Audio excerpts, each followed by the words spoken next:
Often describes herself as a champion of the underdog. For example, in the 1990s, Dow Chemical was hammered with lawsuits for women who said they were poisoned by the company's breast implants. Warren was involved in that case, and in her telling, she fought to help thousands of women gain compensation for mistreatment by the corporate giant.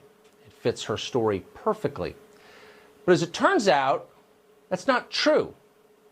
Just like her Cherokee heritage, it was completely made up. Warren wasn't fighting for women. She was fighting on behalf of Dow Chemical, it turns out. Bill Jacobson is a professor at Cornell Law School. He publishes the blog, which you ought to read, called Legal Insurrection, which first broke this story, and he joins us tonight. Professor, thanks a lot for coming on. Thank you for having me on.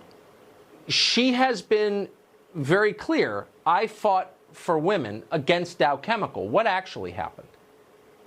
That's right. This first came up in 2012 during her Senate campaign, when her legal practice representing several major corporations against consumers became an issue in the campaign. It was raised by Scott Brown, including her representation of Travelers Insurance regarding asbestos workers. She, on the eve of a debate, released to the Boston Globe a list of 13 cases she was involved in to try to absolve herself of having been essentially representing corporate America against consumers. But she conveniently left off one key case she was involved in, which was the breast implant litigation against Dow Corning and Dow Chemical, its parent corporation.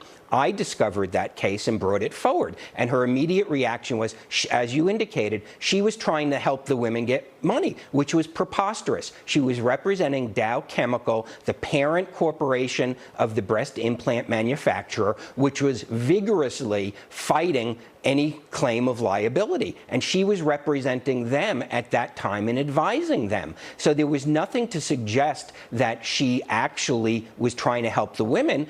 There's everything to suggest that she was actually fighting it. And fast forward to 2019, the Washington Post just completed an investigation which confirmed exactly what I was saying, which is that she was not attempting to help the women. She was fighting against the women. And in fact, they interviewed people who were involved, who said that she was on the wrong side of the table. So this is another example of Elizabeth Warren not having lived the life she demands others live. She vilifies big corporations. She does all of those sort of things, yet she represented Dow Chemical and many others. There's nothing illegal about representing Dow Chemical or big corporations against consumers. And certainly if she's playing that role, she's obligated to do a good job for them. But why is she portraying it as something other than it was? And why is she vilifying these corporations? I'll tell you exactly why. Because Elizabeth Warren representing big corporations against consumers is like PETA running a slaughterhouse. It's the exact opposite of what she's promising. I mean, it's like a full inversion. It's bewildering. And if it hadn't been for your piece, I wouldn't have known about it, and I don't think our viewers would have either. Bill Jacobson, you've really done a service in bringing that to light. Thank you very much. Thank you.